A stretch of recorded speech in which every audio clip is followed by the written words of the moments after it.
Tout le monde, moi c'est Johan et aujourd'hui on va se retrouver pour une vidéo qui a parlé de scanner et de logiciel de scan. Pour faire simple, Plustek 8200i est un scanner pour le 35 mm, le plein format en argentique. Aujourd'hui on va numériser une séance portrait en extérieur à Paris. Très important ce moment. Pour éviter d'abîmer le négatif, en laissant des taches ou autres, j'utilise des gants en coton.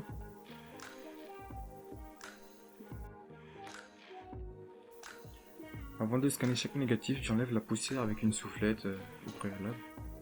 J'utilise également un chiffon en microfibre, par exemple en tapotant sur le négatif pour enlever les poussières qui ne partent pas après la soufflette. Alors le scanner de base est livré avec deux porte-films, un pour les négatifs et un autre pour les diapositives. Alors l'avantage d'avoir ce genre de scanner, c'est qu'on a facilement par exemple une grande résolution et une netteté plus élevée que les scanners à plat comme les Epson V550 ou 600 sur le 35 mm en tout cas.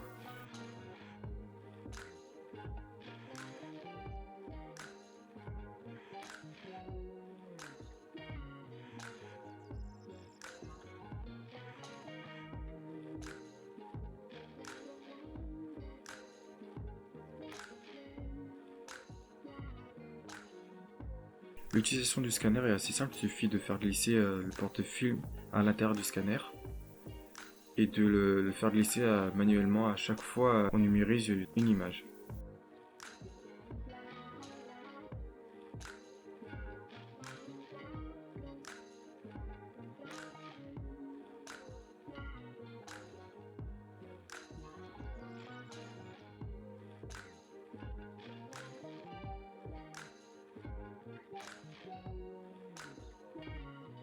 Du coup, on se retrouve sur le logiciel Silverfast. Alors, c'est un logiciel assez simple pour scanner nos négatifs. Pour commencer, je choisis le chemin d'accès ici. Donc, c'est pas trop compliqué. On choisit là où on veut que les fichiers soient enregistrés. Alors, pour commencer, moi je scanne généralement mes fichiers dans un format BNG-RAW, donc en 48 bits. Pour avoir une sélection de différents débits de profondeur de couleur qu'on veut choisir. Quand on scanne dans un fichier par exemple qui n'est pas RAW, du coup ici c'est TIFF ou JPEG ou PSD, on peut avoir d'autres types de formats. On peut avoir accès à toutes les fonctionnalités du scanner, comme le nettoyage automatique des poussières par le canal infrarouge. Je peux aussi choisir la résolution. Moi, généralement, je me mets jamais au maximum parce que ça nous, en termes de mémoire, ça nous prend trop de stockage sur des fichiers qui vont être postés sur les réseaux sociaux, donc c'est pas forcément nécessaire. Sauf si dans ce cas-là, on veut faire du tirage et du coup avoir la meilleure résolution possible.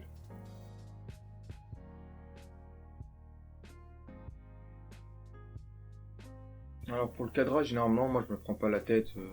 Je prends entièrement toute l'image. Donc ça pourrait être plus simple et refaire le recadrage directement dans Lightroom. Alors, avant de scanner, je prénumérise toujours l'image. Comme ça, on peut avoir le placement du film par rapport au scanner, si c'est bien mis correctement ou pas. Donc là, on peut voir que non. Donc du coup, je vais réajuster le film dans le scanner.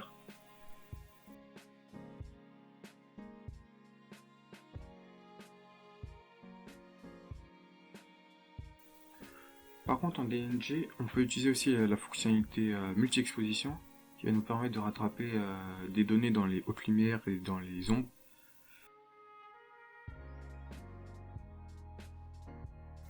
Alors dans mon workflow, je scanne directement en négatif. Du coup, ça nous permet de pouvoir avoir du coup le RAW du négatif numériquement et de faire l'inversion des couleurs directement dans Lightroom grâce au logiciel Negative Lab Pro.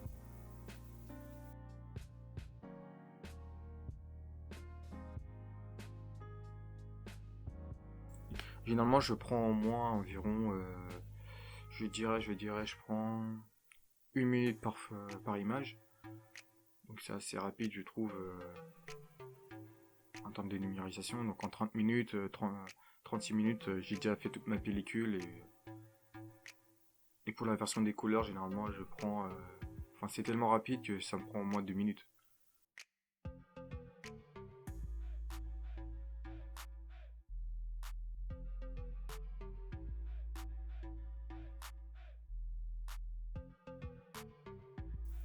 Alors, on se retrouve directement dans Lightroom. Alors, le logiciel Negative Lab Pro est assez simple d'utilisation. Pour commencer, je mets à jour les métadonnées grâce au plugin fourni par l'éditeur du logiciel. Ce qui va permettre au logiciel de bien reconnaître les données pour pouvoir attribuer un profil de couleur à nos images.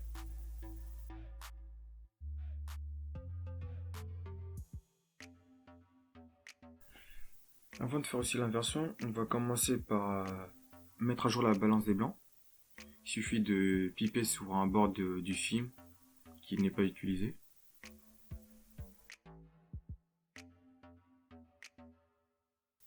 Ensuite, on peut lancer le plugin Negative Lab Pro.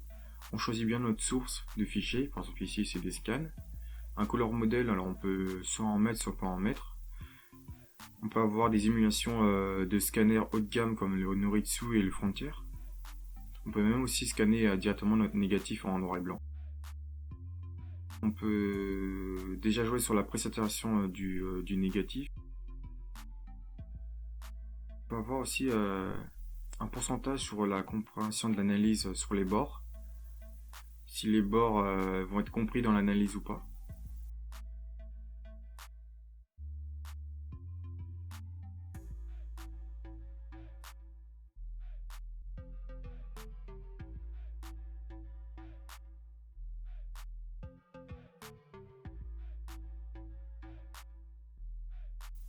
Alors on arrive directement dans une fenêtre qui nous donne plein de réglages, les réglages basiques de Lightroom. Alors on peut commencer directement à attribuer à un color model aussi une autocolor par exemple qui sera une balance des blancs du film, ou aussi avoir par exemple des corrections selon la marque de pellicule.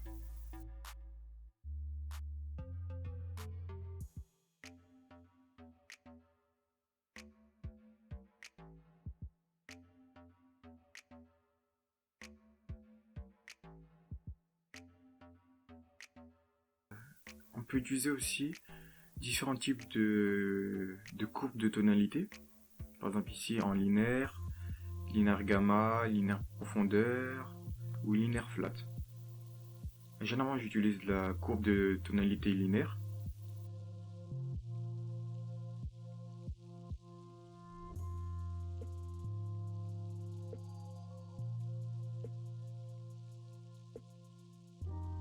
Alors comme je n'ai pas utilisé l'option de nettoyage automatique du scanner, je vais nettoyer directement dans Lightroom à la main. Ça ne prend pas énormément de temps, sauf si vraiment le négatif est vraiment sale et n'a pas été nettoyé, par exemple, comme on peut voir en début de vidéo avec une soufflette.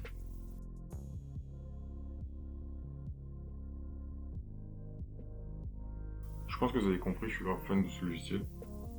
Il y a une version d'essai si vous êtes intéressé. Je crois que le prix de la version à vie est de 90 € et la version d'essai c'est seulement 14 inversions. Je pense que ça vaut le coup d'investir dans un scanner et un beau logiciel de scan. Vu le prix d'un scan d'une pellicule en laboratoire, et en bonus vous pouvez retoucher comme bon vous semble.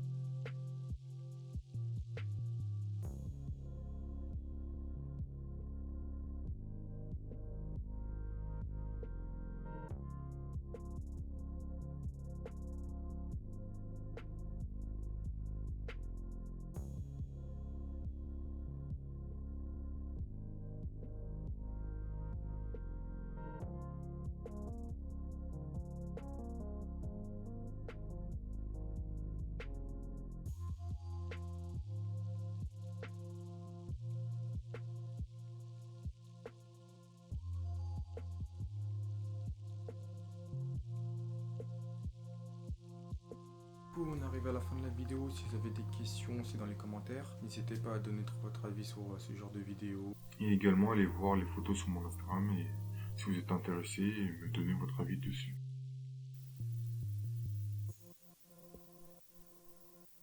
En tout cas, restez bien confinés et prenez soin de vous. À la prochaine.